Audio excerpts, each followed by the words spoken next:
আসসালামু আলাইকুম। চতুর্থ পাড়া রুকু পাড়ো। তোমরাই শ্রেষ্ঠ দল, মানব জাতির জন্য তোমাদের অভ্যুত্থান রয়েছে। তোমরা সৎ কাজের নির্দেশ দান করো আর অসৎ কার্য করা থেকে নিষেধ করো এবং আল্লাহতে বিশ্বাস করো। এবং যদি ঐশী গ্রন্থধারীগণ বিশ্বাস করত তবে তা তাদের জন্য ভালো হতো।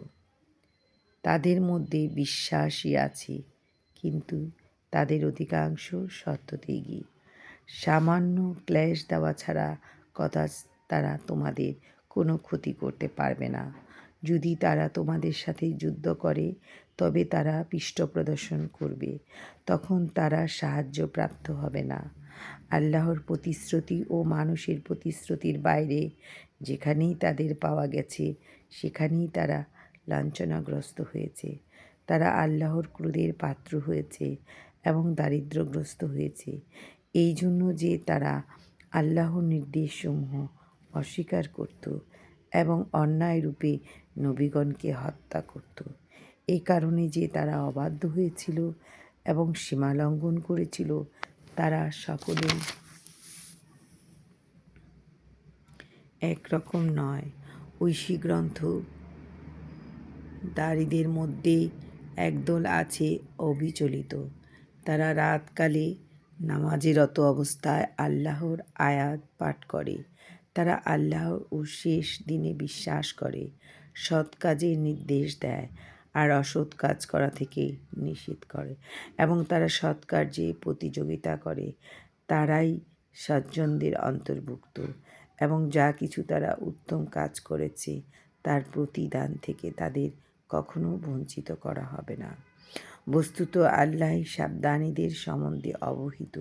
নিশ্চয়ই তারা অবিশ্বাস করে, তাদের ধনৈশ্বর্য ও সন্তান-সন্ততি আল্লাহর নিকট কখনো কোনো কাজে লাগবে না। তারা অগ্নিভাসী, সেখানে তারা চিরস্থায়ী হবে। তারা যা কিছু পার্থিব জীবনে ব্যয় করে তার দৃষ্টান্ত হিম শীতল বায়ুর মতো, যা যে জাতি নিজেদের প্রতি অত্যাচার করেছে তাদের শস্যক্ষেতকে আঘাত করে ও বিনষ্ট করে। আল্লাহ তাদের প্রতি কোনো জুলুম করেননি, তারাই নিজেদের প্রতি জুলুম করে। হে বিশ্বাসীগণ, তোমাদের আপনজন ব্যতীত অন্য কাকেও অন্তরঙ্গ ব্যক্তি বন্ধুরূপে গ্রহণ করো না। তারা তোমাদের বিভ্রান্ত অনিষ্ট করতে ত্রুটি করবে না। যা তোমাদের বিপন্ন করে তাই তারা কামনা করে, তাদের মুখে বিদ্বেষ প্রকাশ পায়, এবং যা তাদের অন্তর গোপন রাখে তা আরও গুরুতর। তোমাদের জন্য নির্দেশসমূহ বিশেষভাবে বিবৃত করেছি। যদি তোমরা অনুধাবন করো, দেখো তোমরা বন্ধু ভেবে তাদের ভালোবাসো, কিন্তু তারা তোমাদের ভালোবাসে না। এবং তোমরা সমস্ত কিতাব বিশ্বাস করো, কিন্তু তারা তোমাদের কিতাবে বিশ্বাস করে না।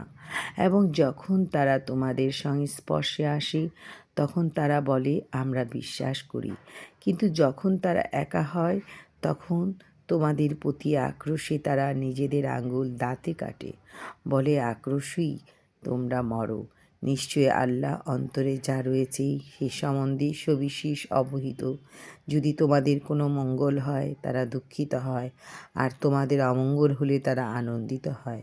এবং যদি তোমরা ধৈর্য ধরো এবং সাবধান হও চলো, তবে তাদের ষড়যন্ত্র তোমাদের কিছুই ক্ষতি করতে পারবে না। তারা যা করে নিশ্চয়ই আল্লাহ তা পরিবেষ্টন করে রয়েছেন। আমিন।